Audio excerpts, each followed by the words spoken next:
Edinburgh property investment, premium returns in a historic city. You know that feeling when you walk through a city and just feel the money in the bricks? Yeah, Edinburgh's like that. Stone-built tenements, grand Georgian townhouses, cobbled closes that whisper tales from the 1700s, and yet it's not just history that sells here.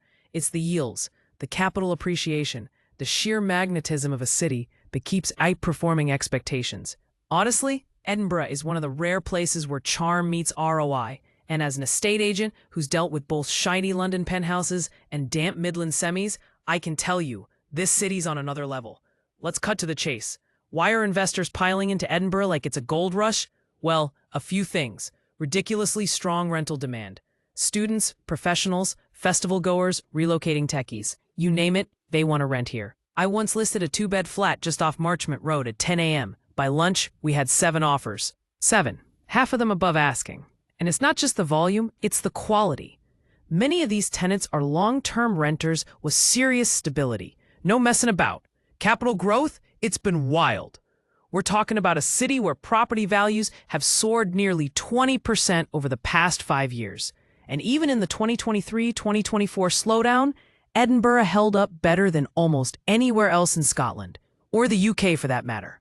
Last year, I had a client who picked up a dated flat in Newington for $285K.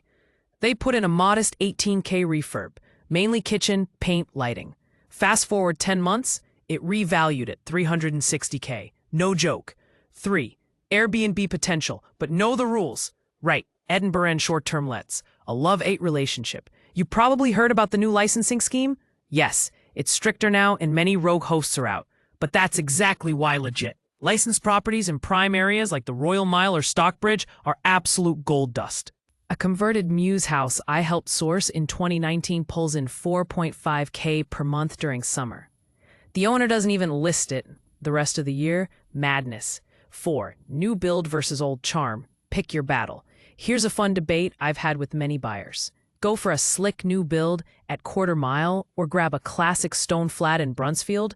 My take, if you're hands-off, low maintenance, and want premium rents, new build wins. But if you're playing the long game, nothing beats the equity growth and always in demand appeal of a well-located period flat. I'd seen buyers double their equity in older stock over a decade just by buying right and doing a thoughtful reno.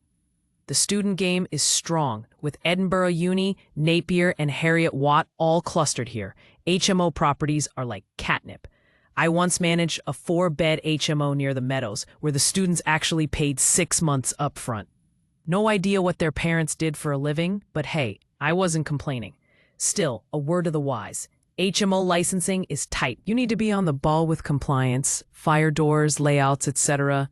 But if you get it right, it's a license to print money. A few hotspots I keep an eye on. Leith, still gentrifying, still undervalued. You've got Michelin-starred restaurants next to ex-council flats. Go figure. Gorgie Dalry, solid yields, less shiny, but stable. Newtown, if you can afford it, just buy and hold.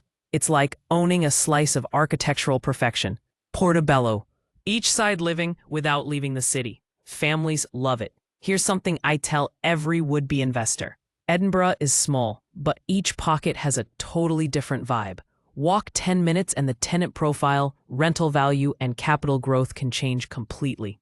You've got to know the streets. And don't be fooled by its size. This city plays big. When the rest of the UK is wobbling, Edinburgh just sips its whiskey, tightens its scarf, and keeps climbing. So yeah, Edinburgh is not just a pretty face, it's a strategic move.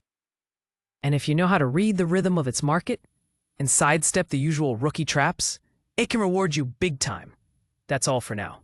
But next time, remind me to tell you the story of the guy who bought a flat on the Royal Mile and accidentally found a 300-year-old hidden room behind the pantry.